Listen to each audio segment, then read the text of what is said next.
The Thiruvananthapuram Lok Sabha constituency in Kerala, where the capital of the state is situated, is the center of attention in the Lok Sabha polls to be held in a couple of months.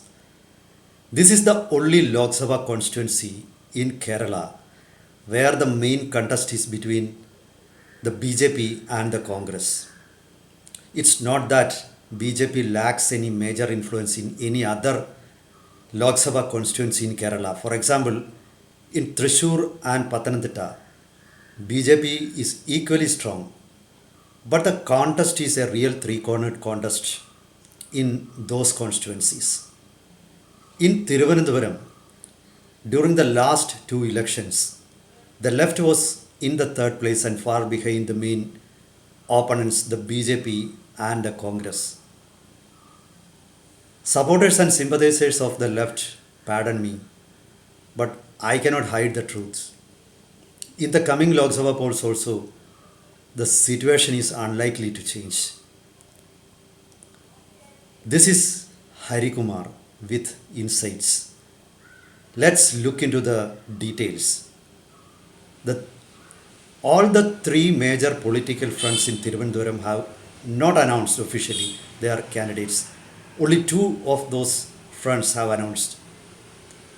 The left front has announced Pannian Ravindran as their candidate for the seat. The BJP has announced Union Minister of State Mr. Rajeev as their candidate. The Congress is yet to formally announce the name of Mr. Shashi Tharoor, though in all likelihood Mr. Shashi Tharoor will be the candidate this time also. To begin with, as the sitting MP, Mr. Shashi Tharoor is not facing any major anti-incumbency factor. That we need to accept the fact. But there is also a fact that in the last two times, the BJP candidates O. Rajagopal and Mr. Kummanan Rajashekharan were not equal to Shashi Tharoor in stature, though they were popular. It seems that for the first time in the history of Thiruvananthapuram, BJP has put up a candidate whose profile matches Shashi Tharoor. And here is the contest is going to be real tough. And the left front knows that, and that is why they have brought back Pannian Ravindran, who won from the constituency in 2005 and later announced a retirement from electoral politics. It seems that at least a section in the left thinks that Pannian's candidature is a panacea for the handicaps of the left, but that is unlikely to happen. Coming back to Shashi Tharoor, his advantage was his profile. He had been the Under Secretary General of UN and he had worked in New York UN headquarters for more than 2 decades. So for the snobbish electorate of Thiruvananthapuram, who wants to be seen in the company of illustrious MPs, Shashi Tharoor fitted the bill perfectly. And he was a very well-known writer. He is a very well-known writer also, a great orator in English.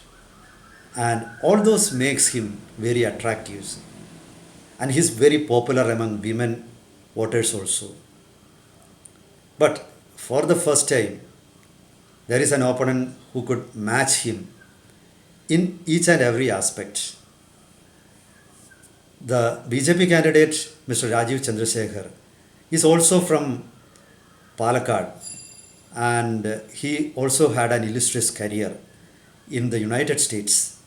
He also studied in illustrious or reputed institutions. He is an engineer in India and the United States. And Mr. Rajeev Chandrasekhar is a self-made billionaire and he is a minister at the center also. That also adds to attraction. And so the fact is that these two contestants, Shashi Tharoor and Rajeev Chandrasekhar, are equally matched in every aspect. Now, Shashi Tharoor had enough funds, and BJP candidates didn't have enough funds in the last two elections.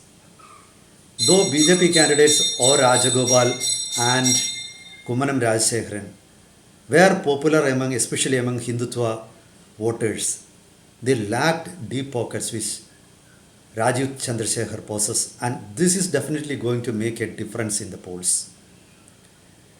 The problem or the complaint of BJP workers in Thiruvananthapuram during the last couple of elections was that the funds are controlled by RSS and they are very miserly, and they didn't release the funds which was given to them by the central BJP leadership. So that complaint is unlikely to be heard this time, because here is a man with deep pockets who is a billionaire, a self-made billionaire, who doesn't need to wait for funds to come from other parts, and who knows how to spend his money, and he could perhaps ensure that there is no shortage of money for the campaign.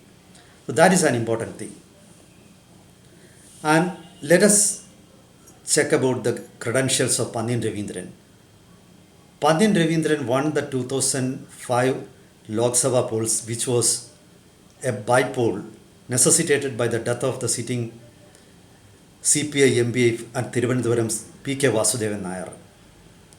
And people actually forget the fact that the 2005 Lok Sabha election or bypoll was held under very special circumstances at that point of time.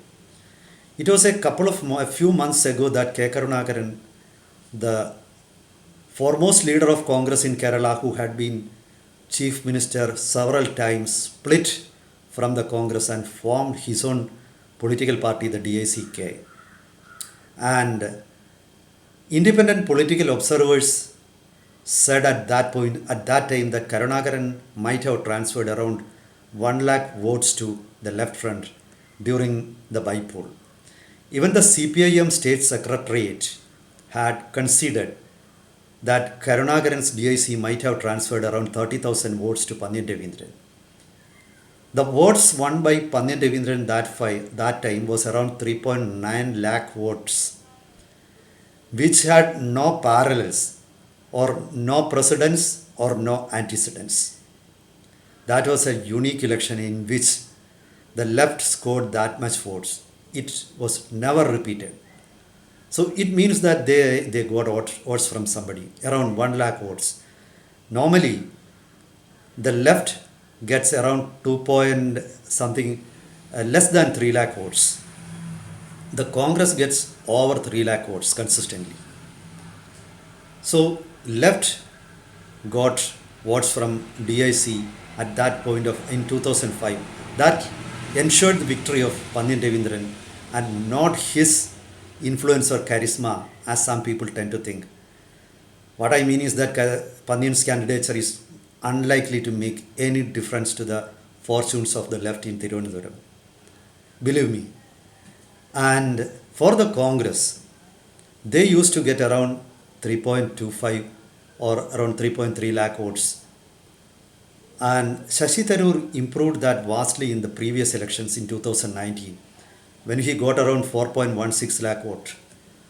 And that gave him a handsome victory in Thiruvananthapuram.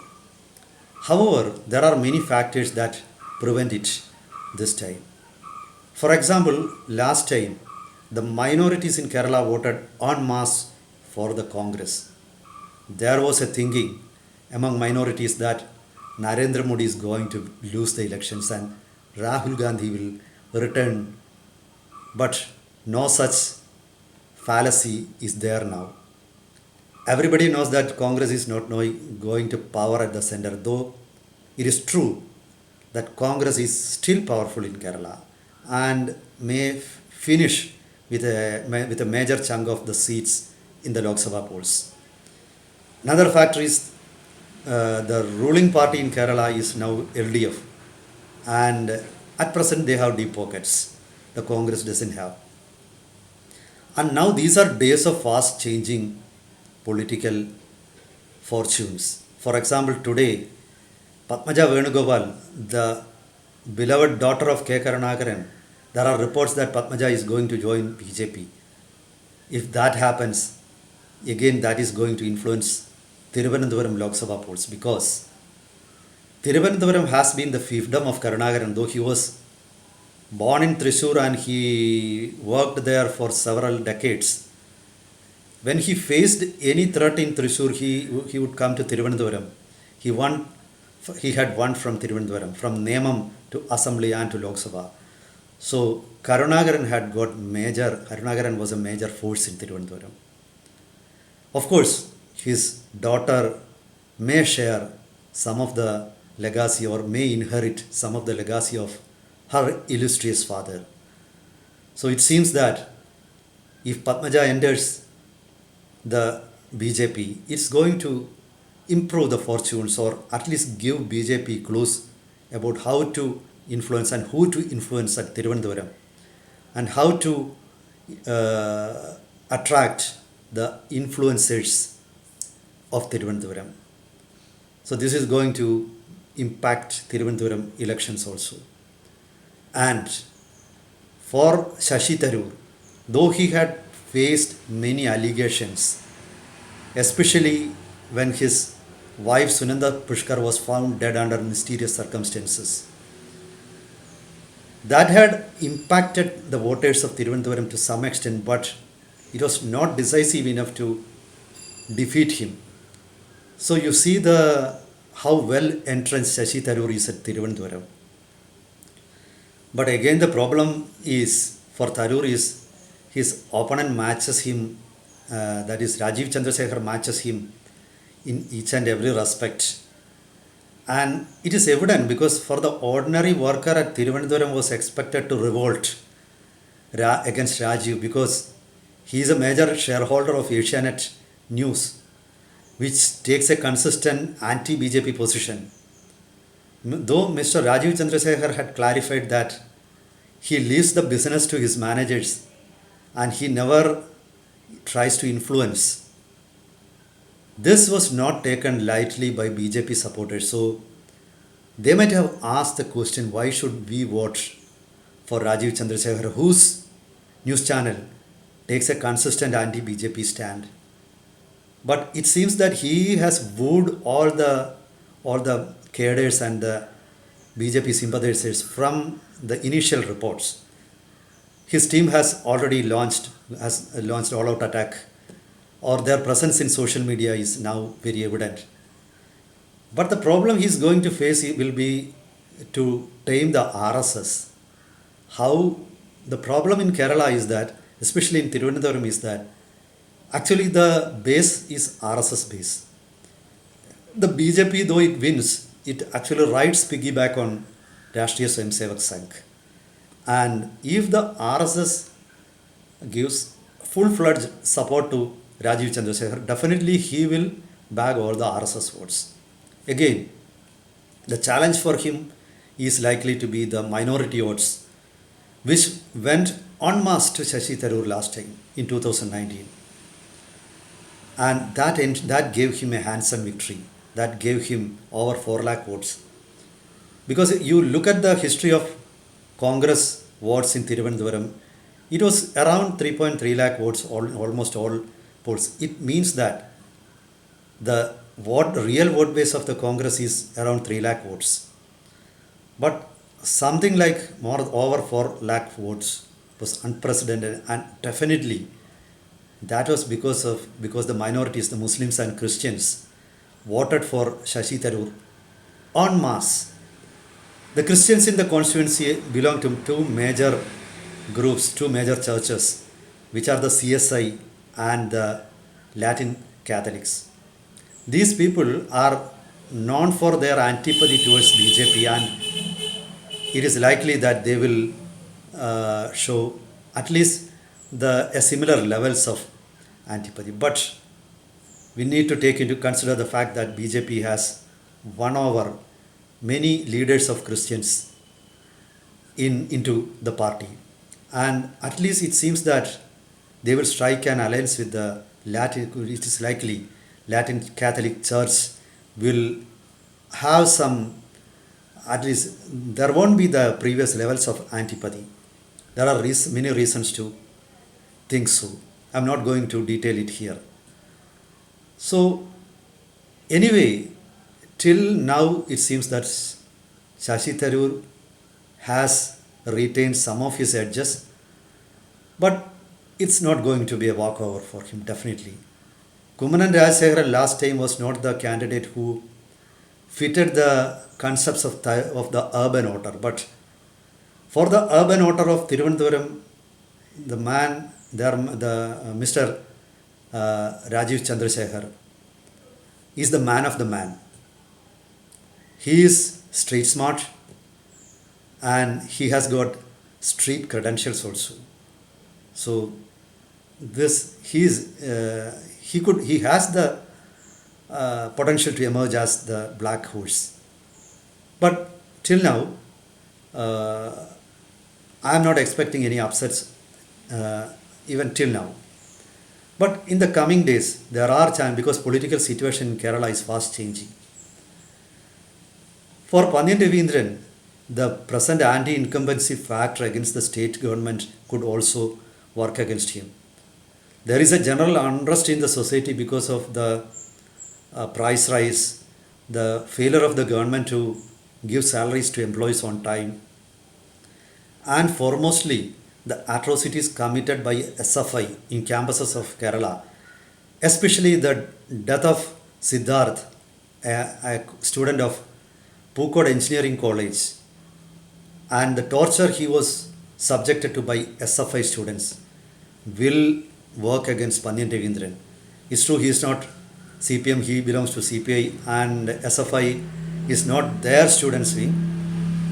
Unfortunately, Pandian will have to bear all the negativities of the sins committed by left supporters. So this is the situation at present. Let us wait for some more time and I will come up with another analysis. Till then, goodbye and namaskara.